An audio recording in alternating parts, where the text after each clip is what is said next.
Scarecrow Hour. The Scarecrow Hour. Yeehaw! Starring none other than Random Ninja Mouse, Random Ninja Jane, and also Uncle, who's your uncle, Uncle Sam. Random Ninja James and Uncle Sam are here for your viewing pleasure. We are so glad you made it. Thank you for joining us on the Scarecrow Hour. Brought to you by Uncle Sam Presents.com. Now let's talk about Tombstone.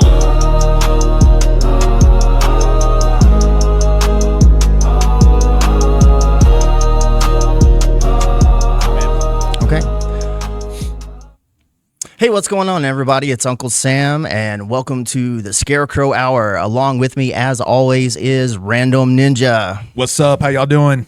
And today, we're going to be talking about the 1993 Western action film starring Val Kilmer and Kurt Russell, none other than Tombstone. I know that's not in this movie, but still, you know. Dude, there are so many recognizable names in here, not just those two. That's just the icing on the cake. So many. How many people are in this movie that, like, there's so many stars in this, but then there's so many, like, pre-stars. Yeah, it was kind of like the first time you see them, or they're not really well known, and then from there on, it's like, oh, yeah, he was in Tombstone. Very reminiscent of when we talked about Dazed and Confused. Very much so. Yeah, and how we'd be like, like, oh, Biehn, I didn't know that was Ben Affleck, you know? A connection, actually, between Dazed and Confused and this movie is, I don't know if I mentioned it before, but the one of the producers had, while they're making Dazed, had the script for Tombstone, and he was going around reading Doc Holliday's stuff to everybody because he's like, you've got to check this out, listen, and da-da-da-da. They say he was pretty annoying with it. Really. Oh yeah, yeah, and he'd call somebody up, be like, hey, I'm gonna read the script to you. It's like, great, yeah, Tombstone, we hear you, man. Well, I guess we're gonna start off with, just tell me your first impressions of the movie. How about we go with that first? Sure, absolutely, man. I remember the first time I saw this, it was right here in Graham, Texas at the local theater. Oh, yeah? Yeah. You know, I always think of this movie being made in 94. I know it's 93, but it always feels like 94 to me. On my notes at first, I wrote Tombstone 94, and then I had to look back, and I was like, oh, yeah, no, it's actually 93. So, see, same thing. It must have come out real late in the year. Yeah. And that could also be why there were no Oscar nominations for it. I don't think there were any. You know, if a film comes out, that I know people that should have got awards didn't. But no, I saw this movie, and it was probably, the first Western I ever saw in the theater. Because we were really just coming out. Westerns weren't a thing in the 90s, not as much. There was before this, I don't know. I mean, in the 80s, you had a couple. You had Silverado, which was a great movie, but it didn't do a lot of business. The Quick and the Dead. Now, I think that came out after this. This was part of a resurgence. Okay. Yeah, because Quick and the Dead, I'm pretty sure is 94, but that, like, Unforgiven, when it started coming back, because, I guess sci-fi had kind of taken Westerns out, because they had been a big deal in movies and whatnot with your Clint Eastwoods and all that, Oh, yeah. But then, Star Wars happened and da-da-da-da. So Westerns really weren't doing a lot. And I mean, I'm sure there were some other good 80s Westerns that I'm just not thinking about, but, none had really been done. And when, and I'm pointing out, this is not the first movie about Tombstone. Oh, really? Yeah. Really? This isn't even it isn't so. This wasn't the last movie. This wasn't the only movie about Tombstone that was being made at this time, that came out at this time. So yeah, no, instantly I love the movie. I thought it had such a cool look to it. The way they dress and everything. And it didn't, there's the movie, the format. I love a movie that kind of, the format's not just you see everything that's coming. I think this movie kind of does its own thing, kind of dances around from one thing to another, but definitely the tone of it, man. And this movie's just quality. Anybody that, if I ask you what's your favorite movie and you say Tombstone, I'm going to shake my head. Yeah. I'm going to be like, yeah, I can see that. Cause I consider it my second favorite movie, only to The Great Jaws. Oh, yeah. Yeah. Oh, absolutely. I mean, what better to determine what your favorite movie is than how many times you could just rewatch it? Agreed. And I have rewatched this movie so many times, all the way from the the next time I would watch it after seeing it in the theater. So my buddy, because we all know somebody growing up that their parents had 2 VCRs. Yeah. And they would dub the tapes. Well, they dubbed this tape. It was Tombstone, Jurassic Park, and The Crow. And so they made me a copy of that dub. So the quality was horrendous, but man, I wore that tape out. It looked like it was already wore out watching it, but man, I wore it. So even to this day, when I watch this movie in high def, I'm like, whoa, It looks a little different watching it today than it does whenever watching it on TV growing up. I can tell you that much. Yeah, no, I agree with that. On my most recent viewing, I really felt more like, especially the business when you would have like the main characters, the Earps and Holiday, sitting there talking. I'm like, man, it felt more like a stage production in a sense. And I don't mean that in a bad way, but in fact, if anything, I think it makes Kilmer's portrayal of Holiday like even more crisp. It comes through even more. Yeah, there's several scenes, especially with Kilmer, and I'm not going to get to that right now, but that when looking at it today, you're like, it's like it doesn't look the same. In my mind, I don't remember it looking like that, and it adds a different effect or quality to it. Oh yeah, for sure. Yeah. But that's also that's probably one of the reasons the movie ages so well too. I mean, and the fact that even though it was made in the 90s, it's not like it looks like a 90s movie. No, because of the time period that it's set in. I mean, it pretty much could. It's kind of like with Days of Confused, because it's set at a certain time, and it is set at certain dates real dates in time that it is in a sense timeless because it's set to a specific time, and there's not something that necessarily ages out of it or something. It's not like there's technology in it that, I don't know how I'm trying to say this, that doesn't make it seem like it's outdated or whatever, because it is a set period. Well, yeah, that's the thing totally. about period pieces. We don't have Doc Brown tearing through in the time machine. That could be a whole different movie. Oh my gosh! At least it's not set in the future. Okay, yeah, man, I'm super excited to talk about it. If that didn't come through, I'm putting that out there right now.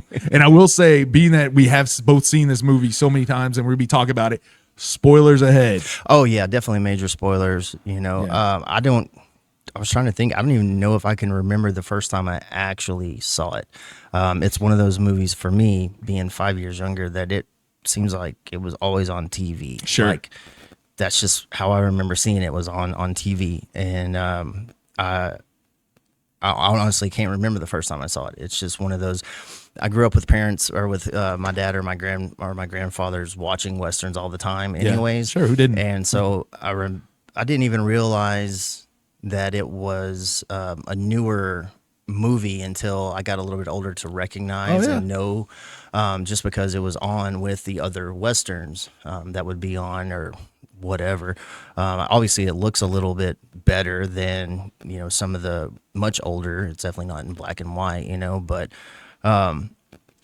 especially because it has some of the guys that I grew up watching now, I mean, through my whole childhood and stuff. So watching them progress, it really adds an extra little appreciation to it and things that have gone on. And speaking of older Westerns, there are definitely some nods to some older Westerns in here. You get some very famous names in definitely. cinema just popping up just to be there, just say hi. Yeah, I know. Whenever I was going back to the cast, I was just like, because, I guess I turned 40 here recently. But anyway, the movie came out when I was 8. Happy birthday. It's not there yet. Oh, my bad. We're not getting there yet. It came out when I was 8, so it's like I didn't really have a full appreciation of cinema or anything like that at that age for me. Well, I went to the movies pretty regular. Me and my dad went. And I'm going to say, honestly, I believe this was a Christmas release, like December, because I kind of remember it being around that time of year. I remember being in cold and stuff. And to be honest, now that I think about it, I really wasn't into Westerns back then. I was more of a action horror kid. Yeah. So but watching this, I wasn't like, oh crap, a Western, whatever. No, I grew up with my, hanging out at my papa's house and watching Josie Wales, stuff like that. Shane. Shit. Yeah. That kind of stuff was on all the time. And so to see something like this wasn't anything different than what would be, almost normal. Right on. And I grew up with that too. Like, but man, I thought most of those old westerns were kind of boring to me. I appreciate them now. Especially the ones that feel like they're 8 hours long. Real, just monotone, black and white. But it's a different time. My kids now, if they went and watched like some of the movies we grew up on, they'd be like, it's boring. Yeah. Kids would be like, Jaws is boring. Star Wars is boring. Go watch TikTok then. Your little 30-second videos, no music taste having generation. Sorry. Anyway. You're right. It logged. Uh-oh. There it goes. Mine did too. Yeah, okay. So now that we got that part kind of out of the way. See, I was like I mentioned this to you earlier. I went through and I wrote the cast out, and I was like, this is not going to work at all the way I was thinking. So I was trying to go back and write some notes because because I didn't even write down their movies. Like I just wrote their names down, their character name. I was like, this is not going to work for a list because you got to be able to. Well, I think there's some characters. Let's talk about some of the mains, right? And then some of the others, maybe we could just kind of leave off, and we'll talk about them as we come across them in the movie. Because again, this is going to be episode. There are people in this movie that have such a small role, but you could talk about that actor, their career. You could talk about for an hour. Yes, easy. Yeah. So, and that's one of the fun things about this movie. And every once in a while, you meet somebody that's seen it, don't know every little thing about it, and you're like, remember that part? You're like, yeah. You're like, you know who that was? No way. Go watch it again. And then like, oh, and you're like, I guess start off with the stars. Oh, dude, yeah, we got to. And that's really the question. Who is the star of this movie? Yeah. Honestly, I mean, the name, the big name, yet who is the bigger character? Yeah. Well, I will say this. Okay. We'll just throw it out there. Let's just face it. Val Kilmer steals the show in every scene he's in. Every single scene. Everything. Single scene. Every line this man says is a quote. Yes. That was so hard to limit because you can almost do the movie by his quotes. Sure, absolutely. As far as keeping up with it. And now, and he's not the only one with great quotes. Now, this is very much a Kurt Russell movie, though, I would say. But I would say that like Kurt Russell, he has some great lines in this movie too. Agreed. But like I've said before, I was like, in this movie, I believe that Kurt Russell gave a 10 performance. Val Kilmer gives an 11. This is like Batman and Batman. Yeah. This is like Christian Bale Batman and Michael Keaton Batman.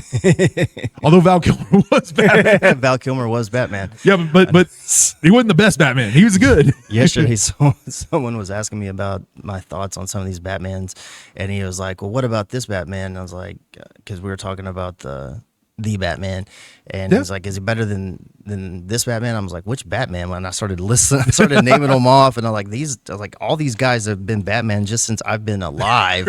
And I'm like, which one are you talking about? He's like, none of those. This one. I was like, oh, yeah, no, way better. I read an old newspaper clipping when it was first announced that Keaton was going to be Batman in '89. It was like, well, bad news for Batman fans. They're like, unfortunately, apparently we're not going to get a more serious, darker tone Batman because comedian Michael Keaton has taken over the role of Batman. It'll be more of a campy Adam West Batman. Oh, wow. Yeah. Oh, yeah. Very campy. Yeah, let me tell you. Very Adam West. Anyway, that's another podcast. Sorry. Yeah, that's. Well, like if we were going to do we can't do a Batman podcast because we would have to do a whole discussion of which one to do. No, you'd have to do one episode per, at least one episode per. Maybe Batman. one day. Maybe one day. Anyway, okay, so let's start with Kurt Russell in the role of Wyatt Earp right here, man. Who? Wyatt freaking Earp. Never heard of him. Well, he's a cowboy. I thought that was Kevin Costner. Okay, now that's a whole nother thing, right?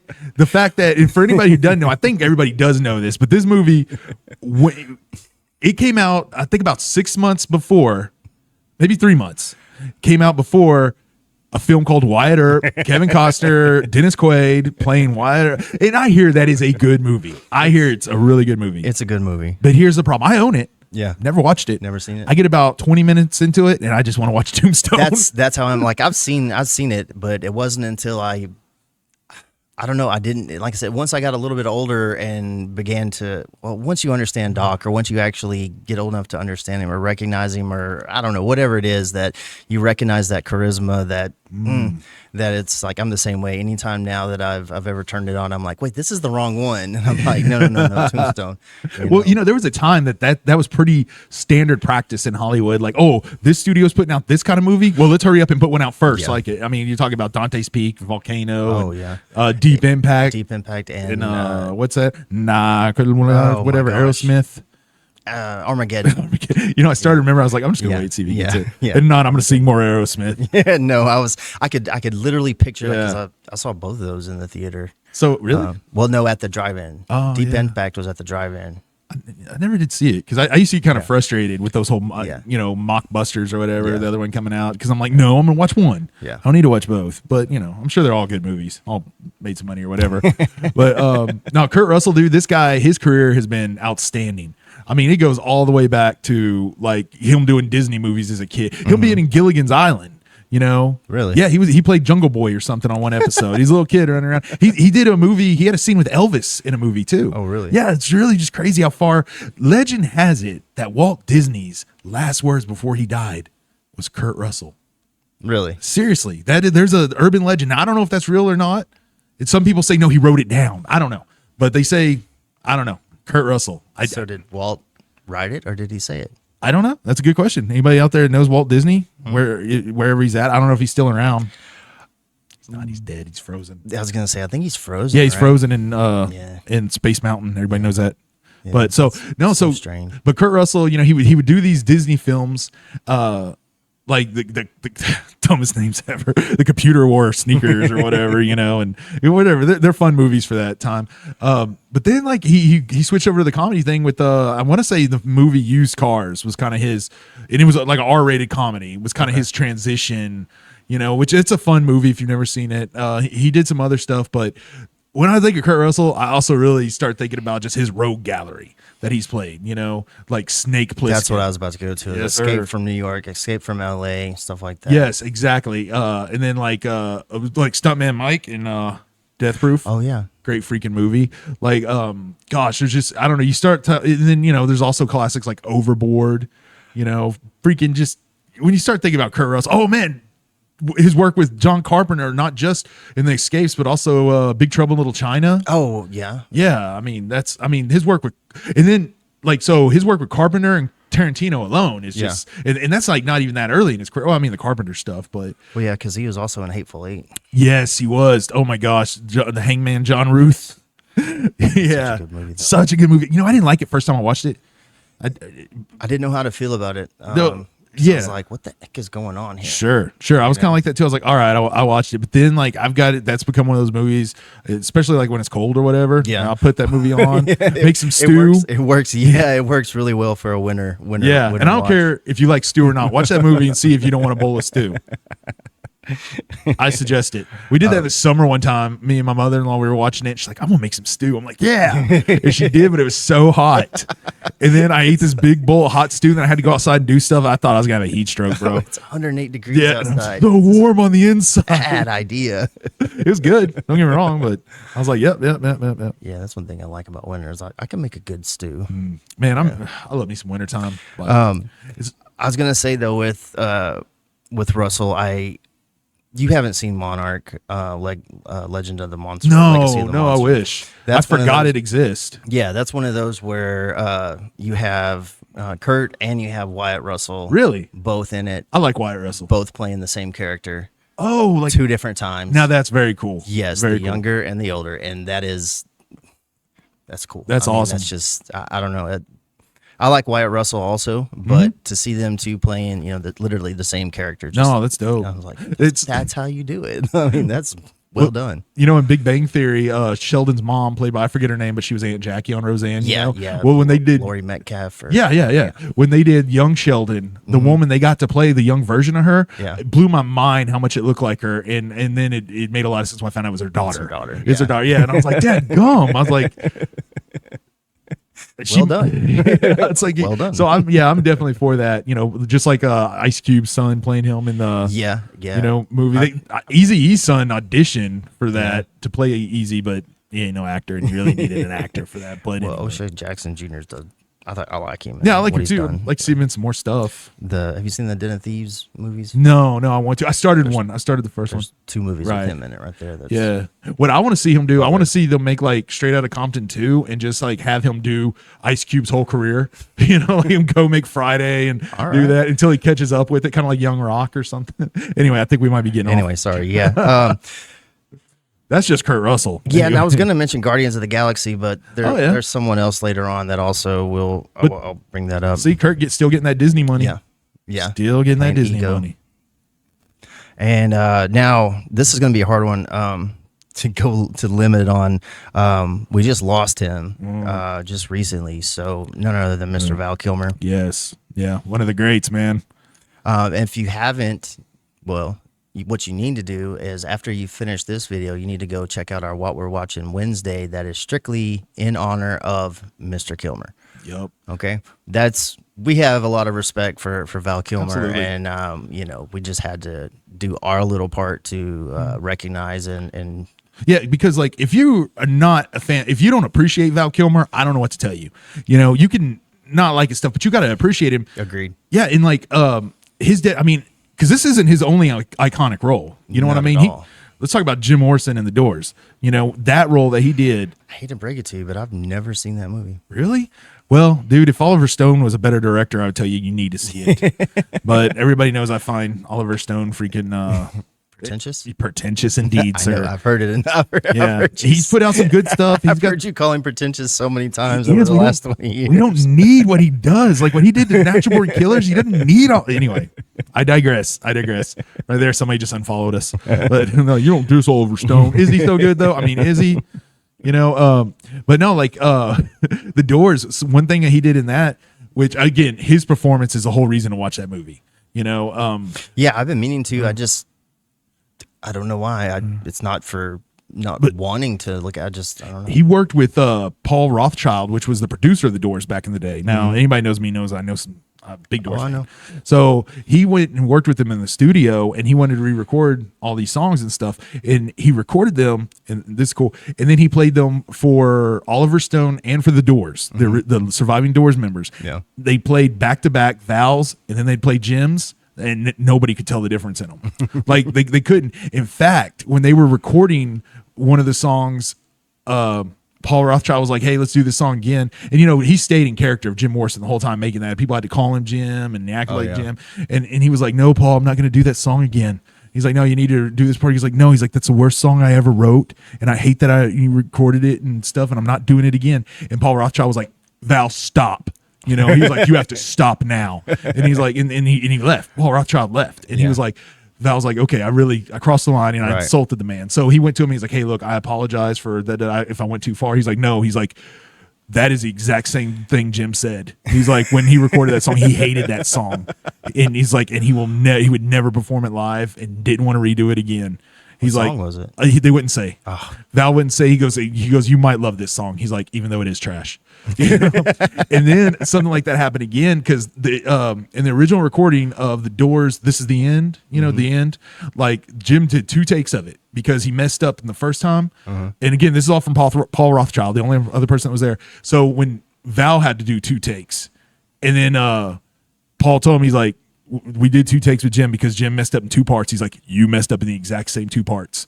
He's like, and that's where Val channeling. Yeah, channeling. That's what he said. That's He crazy. said he really felt like that's what was going on. You know, so I'll have to sit down and watch it sometime. great performance from Val Kilmer. The rest of the movie is what it is. First time I remember seeing Val Kilmer was in Willow, honestly. Matt Mardigan. Yeah. I've told you my beef with Willow, so we won't go into that right now. No, I understand. That's a sidebar. First thing I saw him in though was probably Real Genius. You seen that one, right? Yes, definitely. I've seen that one. That is a fun, very, very fun movie. Yo, yeah, totally, man. It might have been, or you know, it was that or the spy one, like What, whatever. Saint? No, that way. was, no, I'm that was talking way like- later. No, this that was like in the 90s. Yeah, this was like a slapstick comedy movie. I forget what it's called. It's a very common movie. I don't know. You know he played Wyatt Earp in a movie? Uh-uh. Revenge of Wyatt Earp? No. Or When? Revenge of... So it's called Was it Wyatt like Earp's Revenge. was it like a made for TV movie? I don't know. It was on IMDb. That's what I was like. What the heck? I was like, he played Wyatt Earp. I'll play Wyatt again. You know, he was going for there's roles he went for that he didn't get that would have been really cool, like Henry Hill in Goodfellas. Oh yeah, Yeah, he really he wanted to play, because when he got the role of Morrison, before he got the Jim Morrison role, he really wanted to play a real person. And dude, I got to tell you, I know you've watched his documentary. Had he not developed the throat cancer, I think what was possibly going to be his defining role. Wyatt Earp's Revenge. What year is that? 2012? 2012. Nah, that's just cash grab, homie. I'm just saying I didn't say it was good. I didn't even say I've watched it. I just said, did you know that he played Wyatt Earp before? Yeah. It was the story of young Wyatt Earp before he became a lawman. And so I was hoping that it was like, that would be cool if he did it like as Doc, Yeah. you know, Well, like if you want to see Kurt Russell play Wyatt Earp again, watch Bone Tomahawk. I was going to say, yeah, that's another one. It's like you basically get Wyatt Earp, and it's a great movie, Bone Tomahawk. It's a really good movie. 90% Western, 10% horror. That 10% though. But yeah, totally. If you love Kurt Russell as Wyatt Earp, man, he's basically Wyatt Earp in that. You know, great movie, great cast. Can't recommend that one enough. Bone Tomahawk. See it. But anyway, though, we're talking about Val. Yeah, no, I didn't know he played that, but Me neither. I was wrapping up a thought though, real quick, that I was Sorry, I No, totally no. messed that up. We're talking about about the documentary and about. Oh if he yeah, had- I believe Mark Twain. He would have ultimately. Yeah, I liked seeing that stuff about. Yeah, I think he would have brought that to. He would have made a movie. Yeah. and that would have been like a big deal for him, you know. But unfortunately, it didn't go that way. Yeah, You I know? would like to have seen more of that. Mm-hmm. Yeah, absolutely. He was actually, you know, doing the live performances when he got diagnosed with the. Yeah, and if you haven't seen that that documentary, it's definitely it's very good. It's pretty hard at some points of it, but it was done by his son. Oh yeah, Jack. Yeah, He's a good actor in his own right. Yeah. I've only seen him in a little bit of stuff, but when I saw him, he was good. yeah. What was he in?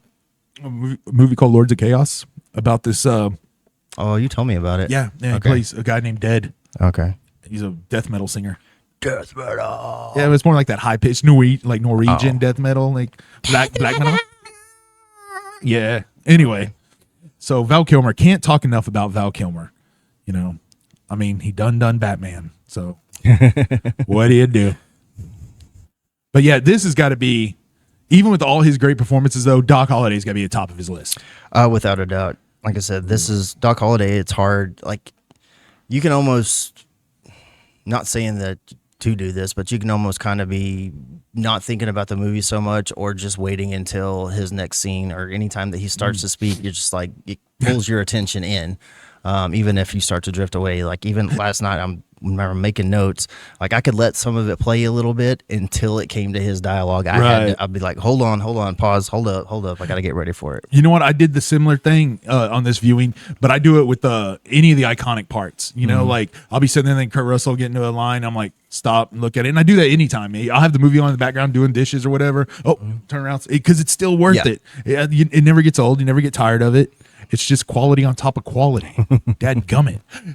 Oh, wait. I think we should also point this out. Speaking of Kurt Russell, going back real quick. So when I ask you who directed this movie, a name probably doesn't. It's not like a Tarantino movie. Yeah, I had no idea. Well, this is a fun thing. The original guy, I have their names, but I forget them. The original director, it was going to be his directorial debut, right? But the first day of shooting, they're like, this guy is not ready. Oh, yeah. Yeah. In fact, Val Kilmer said they were about to shoot the first thing, and he saw a eagle pick up a rattlesnake off the ground and fly through the air with it and stuff. And he was like, that is such a great, beautiful thing to see, amazing thing that I'm seeing before this. And they're like, okay, let's shoot the such and such scene. And then they're like, it's not set up. You know, like, we're not set up to shoot. You know, and the director's like, action. And like, we're not set up. It's not ready. And that's when Kurt Russell and Val Kilmer looked at each other, and Wyatt Earp, he was like, we're in trouble, dude. No. He's like, this isn't going to work. So it was from the get-go. So they had to cut that director. They're like, you're not ready. So they had to find another director.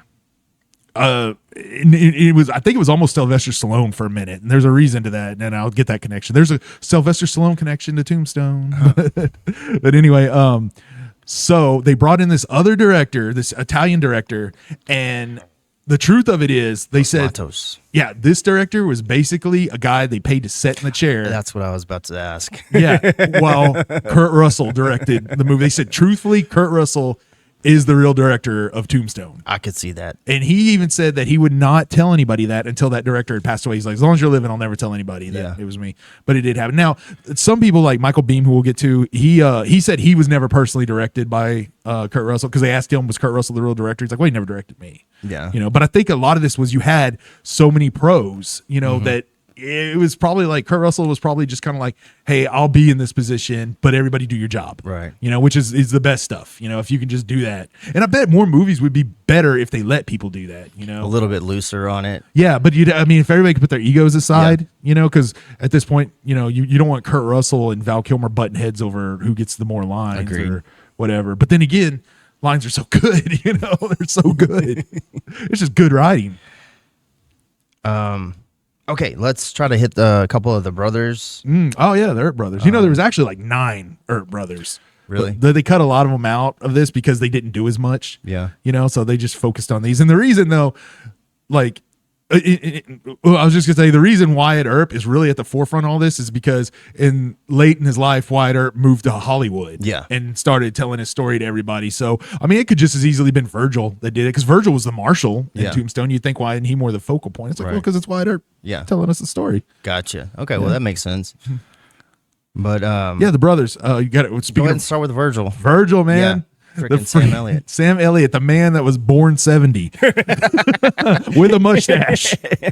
He has looked exactly the same as long as I can remember. Yes. Dude, I think I've seen one movie where he didn't have his mustache. I think Roadhouse, he didn't have it, which was the first thing I ever saw, man. And yeah, he's 65 in that, you know, I guess. No, dude, he's so good. I mean, could anybody else played this role at this point? Dude, anything that he does, I think it just becomes Sam Elliott. It's just Sam Elliott. Like, I have such respect and just... In a movie filled with outstanding mustaches. No joke, man. Now, they were all real. I was going to say, I think I'd heard that everyone grew out their own mustache. Well, one actor didn't. And I'll tell you who he is when we get to him. Okay. One actor, there's only one fake mustache on the whole thing. But yes, dude, this whole freaking... The movie, The Mustaches, is like the mustaches should have got top billing. Starring Kurt Russell's mustache, Val Kilmer's mustache, and Little Fu Manchu, and Sam Elliott's mustache. Also starring Kurt Russell. You know? Yeah, no, dude, outstanding. So yeah, Sam Elliott, man, just what could be said about him? You know, he's a freaking legend. I still classic, you know, Big Lebowski. Oh yeah, very small part, but very important. Very important. Yeah, sometimes Very you eat the bar, sometimes the bar eats you. You gotta curse so much. Have it your way, dude. Yes. Have you ever seen The Man Who Killed Hitler and then No, I know about it. Dude, it is a fun movie. It is very good. Yeah, I know about it. I just never watched it. It's very good. Please do yourself a favor and check it out. I highly suggest it. It's a whole mouthful of a name, but it's a very fun movie. I like those good. You know, some of those are real hit or miss though with movies like that, because like there was this movie Hobo with a Shotgun, and I was like, oh, I got to check this out. I just terrible. Not for me. I didn't finish it. It might be great. People might love it. Not for me. Thank you. It could have been about 5 minutes long, and I would have been like, okay, it's a hobo with a shotgun. Well, dadgum. What can you do with that? You know, should he shoot somebody else? You know? He was not the hobo, but Sam Elliott was in The Quick and the Dead also. Was he in The Quick and the Dead? I don't remember him in Quick and the Dead, but I also, a few of those movies run together in my head, like Quick and the Dead and Unforgiven, because of Gene Hackman. Mm-hmm. I forget which one's which sometimes because of that. Quick and the Dead. But yeah, I haven't seen that in a minute. Great movie though. I need to go back and watch that with because I know it's got the Leo DiCaprio and Sharon Stone and Russell Crowe. Great. Mm-hmm. See, with that many actors, got a great cast. Yeah, I gotta check that out. Also, it's by Sam, Raimi. It's in my Raimi verse. It's so weird. You look at my movies and I have the Raimi verse, and it'll be like Evil Dead 1, 2, Drag Me to Hell, Quick and the Dead. What? It's like, how does that fit in there? I heard his car is in that movie. It's just you can't see it. It's like in disguise. But do a Sam Raimi episode one day. Anyway, yeah, Sam Elliott. Yeah, none other. Dude. And then We lost Bill Paxton a few years back. Yeah, native Texan. Yes, that's what I was about to say. He's from Fort Worth, Texas. Yeah, great dude. Oh my gosh, dude, another legend, dude. Twister, freaking Aliens. Twister, first ever DVD. Really? Oh, it was. Yes. And when I worked at a video store, when people would get surround sounds because they were just becoming hot, Yeah. people would always, well, what should I watch in surround sound? I did Twister. Twister. Twister. You know. Twister, Apollo 13, Yep. Predator 2, Predator- Aliens, Oh gosh, yeah. Terminator, Yeah, one of the few Weird guys. Science. That was probably the first thing I saw him in. That's the first thing I ever saw. Yeah, I just bought that Yeah. recently. Chet. I'm sorry. Oh man, no, it's so good. Yeah, so he was. I know people have said Lance Henderson's the only person to get killed by an alien, a predator, and a Terminator, but Bill Paxton. Bill Paxton. Yeah, so that's a club. Yeah. They should be in. If they could Yeah. just get, there's this one other actor, female actor. If they could just, I forget her name, but if they could get her to be killed by a Terminator, she would be in that club too. Oh, yeah. Yeah, it's neither here nor there. But yeah, dude, Bill Paxton. Oh, Frailty. Frailty. I was gonna say that's Frailty. the last one on my list because Yes. somebody else that's in this movie also played in that movie. Truth, another great. Truth rhymes with truth. No, Truth rhymes with Booth. no, another great performance. Oh my gosh, dude. Like, yeah, if you haven't seen Frailty, you should. It's got Matthew McConaughey, Bill Paxton, and some other people we'll talk about. But yeah, really, really sleeper hit, in my opinion. Bill Paxton, I don't know. I've always just enjoyed him. Mm-hmm. I don't know why. It's just Well, he can play. he grew up.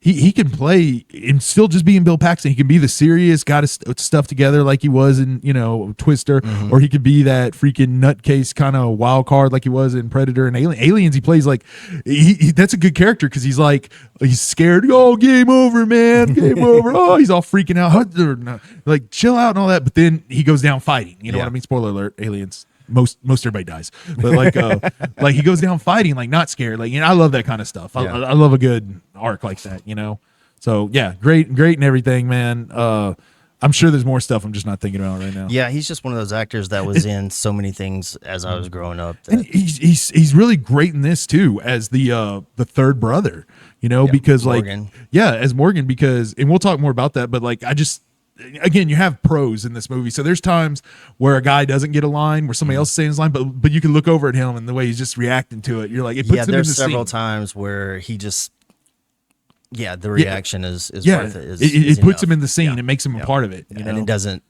There's You're a the few one. times where it's kind of off, but for the most part, it's always like it doesn't look like it's forced into. I guess is really what I'm trying to say. It's not that it's off, but every now and then you'll see scenes where it's like not necessarily in this movie, but I'm just saying in movies in general where they'll have like something that feels forced into it and doesn't feel natural in the scene. And I would say for the most part, he embodies the innocence, the more the youthful aspect of the brothers, because he, out of those three that are there, is the least experienced between those guys, between those brothers. It seems like, because obviously, we'll get into those conversations in the movie, but he just seems more of the youthful, slight innocent type. Yeah, totally. The less jaded of the Yes. and I'm sure that was kind of a composite thing with the other brothers. You know what I mean? Again, I don't know enough about the other Earp brothers to comment on that, but so Bill Paxton sucked. Yeah, it sucks that we lost him, but glad he left us so much good stuff. Let's just do Curly Bill. Oh yeah, man. We lost him in 2017 also. Yeah, in the same year. Same year. Oh wow, man. Yeah. Which he was also in Frailty. None other than Powers Boothe. Powers Boothe, man. Gosh, this guy. I love Powers Boothe, man. Like, think of Deadwood. Yeah. I've watched it, but I've never watched it the whole thing, like from start to finish. I would just see episodes every so often on HBO, I believe, right? Sure. And so I didn't have HBO at my house. My grandparents had it, and so if I could catch it when it was on there. Like I would see some of it, but I never. It's something I need to do one day. Is actually I've got it all on Voodoo. Go all the way through. Okay. Yeah, you just go through. Yeah, I need you to can't do that. Don't watch it around your kid. Oh, I know that much about it. I know that much about it. There's another Deadwood actor in this film. I don't know if you got her listed on the cast, but I think Ellie, Virgil's wife. Oh, Well, anyway, the actor that plays Virgil's wife, Ellie, she's got a Elliot Earp, Paula Malcolmson. yeah, she's a fairly major character in Tombstone. Deadwood. Okay. All these movies have the same DNA. You know what I'm saying? Red Dawn also. Yeah. Powers Boothe, but one of my favorite performances, Sin City. Sin City. Dude, Definitely. that monologue where he's Rourke. talking about power and Yeah. line. Yeah, dude. He's got that little squatty 45 kind of, I don't know. I just love that whole scene. It's very well done, especially in the black and white, Mm-hmm. and so gritty. Kind of just it kind of embodies that Corrupt politician. yeah, that corrupt politician, that Really. power hungry. So the Curly Bill is wild, and I have a lot of I don't know. I enjoy the character. No, I love Curly Bill. He's a lot of fun, and it's like I know he's supposed to be a bad guy, but I really enjoy what he does. Well, you know, the Cowboys are bad guys, but they're also kind of it's not just villains for the sake of villain. It's Right. like I don't want to say anti-hero kind of thing, but definitely like Yeah, not quite. definitely outlaws. But Yeah, they are. again, it's not like anyway, we'll talk more about but I will say this about his performance in this movie is quotable as Doc is, as Wyatt Earp is. Everybody's got their great lines in this. I've quoted probably Powers Boothe more than anybody else from this movie. Oh, With- really? Yeah, with bye. Bye. And also, that's all. I'll say that too. He just drunk. That's all. What you doing? Oh, I'm just watching TV. That's all. Nobody ever gets it. You know, they get the well by, but Right. you know, not the. Yeah. So no, I freaking great in this is Curly Bill, man. Powers Boothe. Like, oh yeah, dude. It makes me sad now to think about how many people we've lost. Yeah. Stop reading. Yeah. I need a minute. Well, we'll go ahead and move on to none other than Mr. Johnny Ringo, Johnny Ringo, Michael Biehn. Biehn. Michael Biehn. Biehn. Man, dad gum, I love this guy. I wish he would have been in more movies growing up. I don't know why he wasn't. Is just up there with Schwarzenegger and everybody else. Don't think he's in a Predator movie, but I know he's in an Aliens movie. He's in the Terminator, Movie. Yeah, Kyle Reese, dude. I loved him as that, man. Yeah, he still pops up now and again in things, but I don't know. He just never. He was now back in the 90s when we were fan casting X-Men movies. Like he was always my go-to for Cyclops.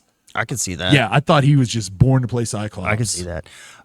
So we both just watched Predator: Killer of Killers. Yeah. Right. Yeah, He it was played good. the voice of Vandy. Which one was that? Was Lieutenant or something? Oh, in the- yeah. with That was the- him? in Bullet. Yeah. Oh, nice, Yeah. dude. Yeah, Nice, the one man. from Texas that sacrifices Yeah. himself. Yeah. That was good. Sorry if I just. We did It's a warn that there were spoilers in. It's a Predators movie. Anyway, it's a Predators. There's a yeah. good chance the character's Yeah. going to die. Yeah. So, I didn't know that. I was looking and I was like, what in the heck? Where did he put? I was like, oh, okay, cool. But he's done Aliens video games too. Yeah, he almost quit this Terror. movie. Planet Terror, yeah. Grindhouse. Yes. The barbecue recipe. But no, he almost quit this film when the first director got let go because they were friends. Oh yeah. Yeah, and then Good thing he didn't. yeah, no, good thing you Smart didn't. move. Yeah. Who? No, I was gonna say whenever it was actually. Do you know Val Kilmer wasn't even the first pick for Doc Holliday? Oh really? Yeah, William Dafoe was. They originally wanted William Dafoe, and he was gonna have it, but he had done The Last Temptation of Jesus Christ, which was a controversial film, and this is really movies technically owned by Disney. You know, why Kurt Russell? It's Disney, of course, right? Right. You know, so they were like, we don't want anything with William Dafoe in it. So Yeah. thank goodness, because as great as William Dafoe is, he couldn't have been this Doc. No, you wouldn't. It wouldn't have been nearly as memorable. I wish I remembered that a while ago, but I remembered it now. Yeah. No. I'm just sitting here trying to think of William Dafoe in the early '90s, and No. I'm Doc. I don't know. I can't do it either. But that dude's such a good actor. So creepy looking though. Like when they said he's playing the Green Goblin, I'm like, oh, I won't need a costume. It's like just throw on some green paint. He looks like a goblin. Cool. Great actor. Platoon. You know,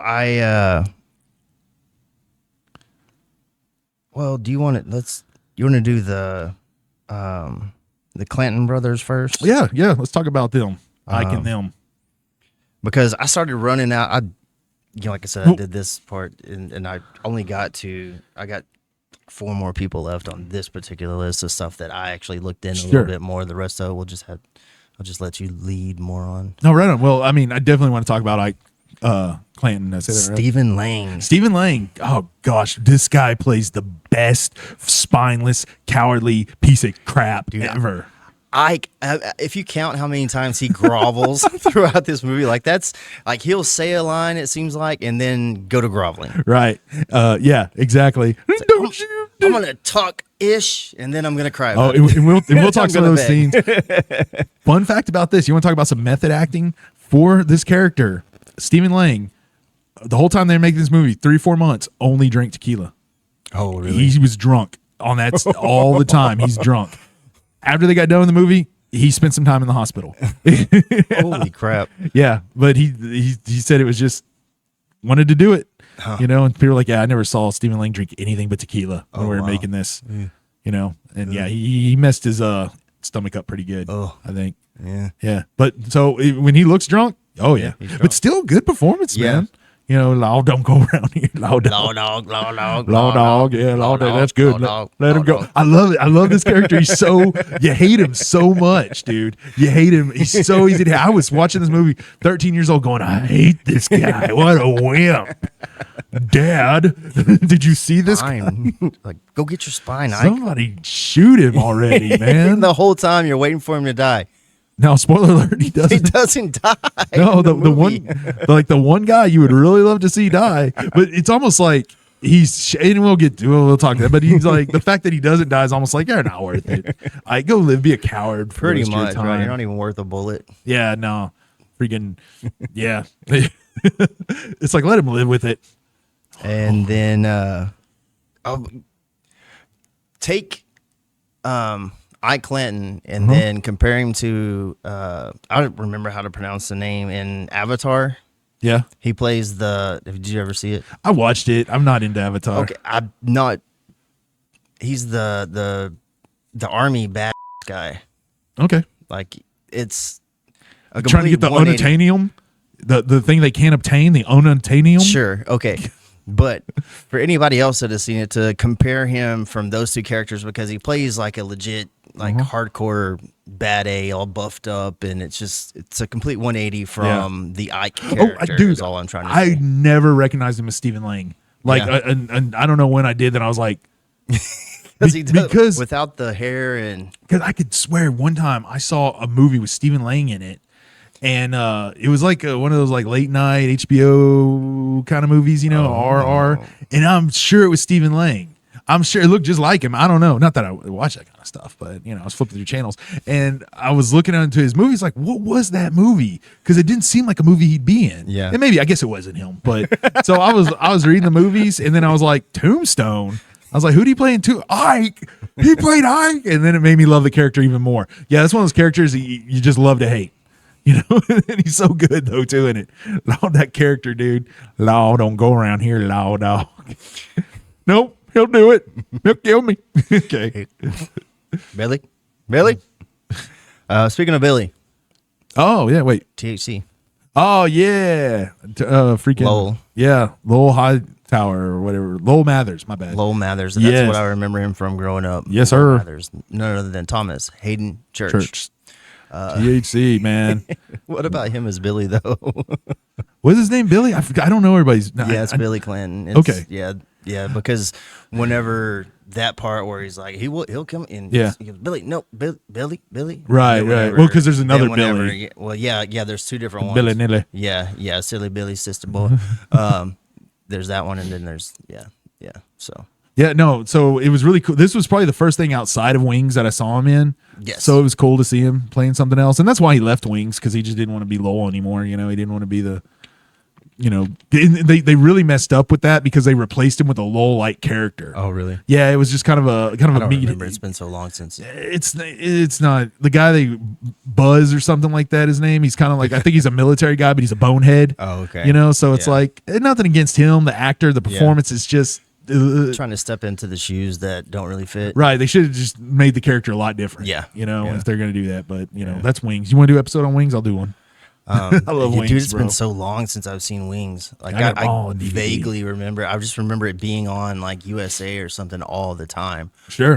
Two episodes. I remember every Monday I'd watch 2 episodes of Wings. Murder, She Wrote would come on. I'd change the channel for an hour. Come back Monday Night Raw. I'm sure you did. No, I didn't watch Murder, She Wrote. I did. If I did, I'd say it. Yeah. I've watched some dumb stuff. It just that wasn't any of it. That was just too boring for me. It's an old lady everywhere she goes. There's a murder.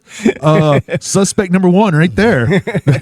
I'm like, It's like Matlock. yeah, I watched the crap load of I Matlock watched a lot of Matlock. and Father Dally and freaking all that stuff. Like my grandparents would watch, and I liked it. I'd lay in the floor with my GI Joes. Yep. It was all right. It was all right. I hear you. I'm right there. He's in the new season of Tires. No, I was going to tell you that I'm sure you knew Yeah. that there was one. Yeah, it's twice as long. Yeah, good, because those epis were short. Yeah, so I'm at episode 8. There's 12, and so he plays Shane's dad. Well, oh really? That's Yeah. cool. But anybody else that may not recognize THC from this, you might would know him from Spider-Man 3. Yeah, he played Sandman. That was a pretty big role for him. Yes. He's had some other stuff, but nothing big really. Yeah, more kind of rom-com or maybe romantic type stuff and more dramatic roles or maybe dramatic movies. He had a sitcom for a minute. Like, I forget what it was called, but that's also why he left Wings, was go get his own sitcom. Okay. I don't think it did anything though. Yeah. But yeah, I've always had an appreciation for him just because of the memory of Lowell growing up. Wait, Demon Knight. Demon Knight. Demon Knight. He was freaking. Was he? Yes, dude. He was Roach.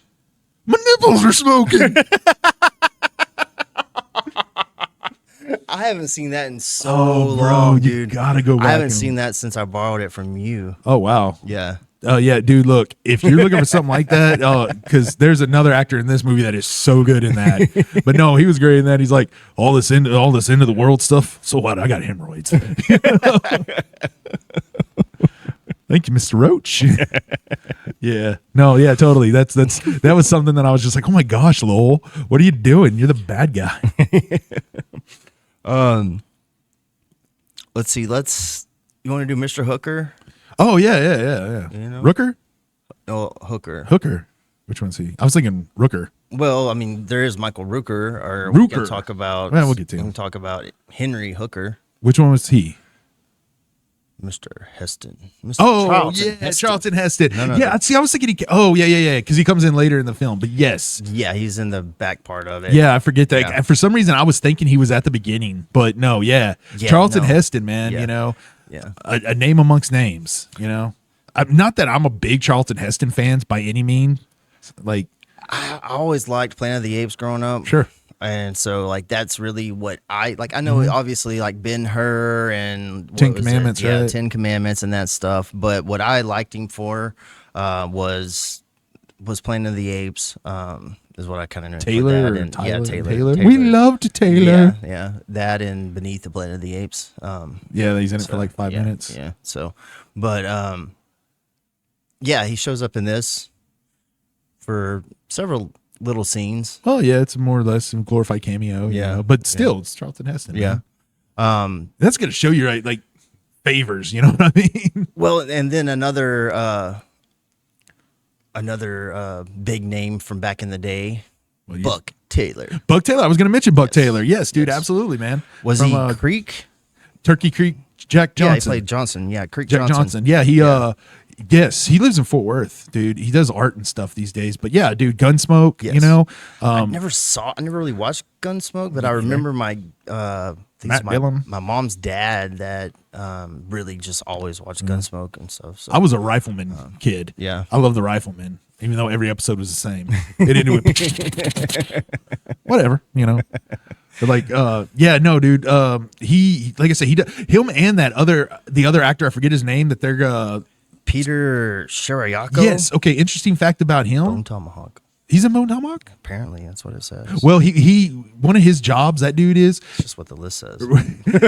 he so he's a like an antique gun collector, and he provides antique weapons for movies and okay. stuff. In fact, this movie, like 90% of the guns in this movie were from his personal collection. Oh, wow. Yeah, so those are like a lot of those are like old antique guns and Okay, stuff like fantastic. that. I believe he actually owns some of Wyatt Earp's guns and whatnot. So interesting. yeah, that was just a cool little thing. Him and Buck That's Taylor cool, there. though. Yeah, I thought so too.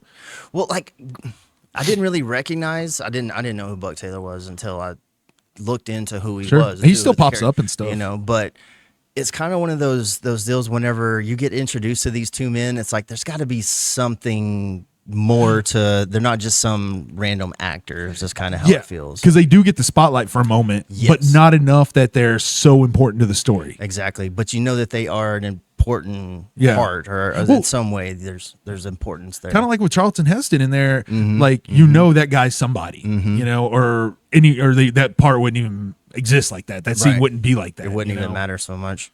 Right? You know, and again, I think this is it's probably like connections there and stuff like that. Oh, absolutely. A friend of mine actually met Buck Taylor. I forget this. I think he might have bought some art off him or something, or it was like or the dude was doing an art show or something. I don't know. Yeah. Cool guy though. My understanding. I mean, he was in like that's the last thing I saw him in was like Yellowstone. He popped up in that. Oh yeah, Yeah. Yeah. makes sense. Yeah. Well, you brought him up already, Michael Rooker. Yeah, Rooker. Who McManus or what's his- McMasters. McMasters. McMasters. Small role. Really like him in it though. It's not that small though. I mean, he's in. Well, let me say, he may not have a whole lot of speaking lines Right. necessarily, but he's spread throughout He's- the entire movie. He's peppered all throughout it. And he's in the way he plays it, and we'll talk about that as it goes. Yeah. Is really well done. He is an underappreciated aspect of this film, in my opinion. I can agree with that. Yeah. I didn't really realize who he was until it Again, wasn't no. until years later, and then it was like, oh crud, and then I'm like, oh gosh, and watching it this last time, I couldn't help but now since I know his face so well, and then Sure. it just kind of just stands out more, and I'm like, oh gosh, and he was in so much more of it, Yeah, and I'm not used to seeing him with he has kind of like long hair, or whatever. Yeah, he it's has some longish, hair. and generally, he doesn't. Yeah, you he know? had some hair, but he's also wearing a hat most of the time too. But yeah, he had kind of not long, but longer hair. Yeah. Yeah, freaking. First thing I saw him in that I knew that I started to recognize him as him was probably Mallrats. Mr. Spinning, he's so good in that. Yeah, with the chocolate. One good turn deserves another. Come out, yeah. Mallrats, great flick. Oh man. Yeah. Then as his what in Walking Dead he played Merle. Right. Merle. Merle, yeah. That's Dixon. when Walking Dead came out before it turned into complete craziness and everyone was obsessed with it. I was like, holy crap, Merle. He was such a fun character. Then he disappeared for a long time. Then he came back. But anyway, Didn't last too long, but that was a good arc for Daryl's story. Mm-hmm. I remember that being kind of one of the things. yeah, it just kind of led you up to introduce him and dropped him off in your lap. Kind of drops Daryl off in your lap. Yeah, and also the whole it gives you sympathy for Daryl. Also, Yeah, it a allows character you to that grow into him. a character that initially doesn't start with sympathy. Yeah. But anyway, that's Walking Dead. Yeah. Anyways, yeah, he was in The Walking Dead. Also, to tie back to Guardians of the Galaxy. Yeah. So you had Kurt Russell as Ego, and then you have Michael Rooker as none other than Pinhead. you just know Mary him as Poppins. Pinhead. No, it's Mary Poppins. See, I drew a blank on it as soon as I went to say. I was like, "Gosh, dang, dude, why can't I?" All of a sudden, I ain't never had no Terran boy. Yeah, How you doing? dude? I'm gonna. This is. It'll be fine. Do you need a minute to search it? Do you want to? I don't know, dude. It's kind of embarrassing a little bit. You're good. Starts with the R. I was close enough with Mary Poppins. Mary Poppins. Mary Poppins, y'all. I'm your daddy. That's kind of disappointing that I'm. Julianne quotes that all the time. She's like, "Da-da-da, I'm your daddy, boy. He ain't your daddy." Yondu. Yondu. There it is. Yondu. I knew I'd know it when I heard it. Sorry, Yondu. Sorry, Yondu. I don't know. I was gonna say something, but I can't say it on camera because it's not proper. But you can cut it, I right? can edit it. Okay, great. So I was thinking about Walking Dead the other day, and Merle and Daryl, and how their last name's Dixon. And I was like, yeah, they're the Dixon boys. I was like, the Dixon boys. No, okay, Dixon brothers. No, it doesn't work. Then I was like, oh, I'm making a whole bad guy group that are the Dixons. We're the Dixons. Oh, you're the Dixon boys. Don't call us that. The Dixon brothers. Dang it, not that either. So what? That's not bad. We can leave that in. Yeah. Okay. Well, I don't know. It's a little crude. Well, or maybe I don't get it. I don't know. So anyway, yeah. I don't know. He's also one of those guys. Rooker's one of those guys that a lot of these actors I think aren't appreciated as much as they should be. It's like if you know who they are, you love them. Mm-hmm. And then other people are like, oh yeah, that guy, I saw him in such and such. Like, do you know his name? Because I didn't for a long time. That's okay. I know people usually by their character names. Yes. And that's just okay. not Yondu. Apparently not Yondu, but that also shows you he's just, even when I talk about that movie, I'm not like Yondu. I'm like Rooker, right? I think that's probably a good place to wrap talking about the cast, on this cast episode. Yeah, I think we hit the most of the important names. Yeah, there's a few more, but we can kind of hit those as we roll through the. Yeah, it'd be nice to actually get in talking about the movie at this point. Why would we want to do that? I mean, because that was the plan. Oh, that was the plan.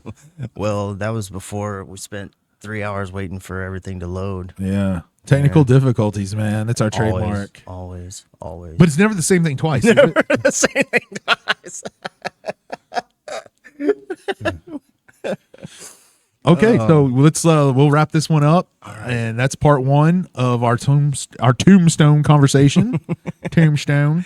I've been Uncle Sam. The random ninja, and this has been episode 1 of Tombstone. What's the name of the show again? Your alarm.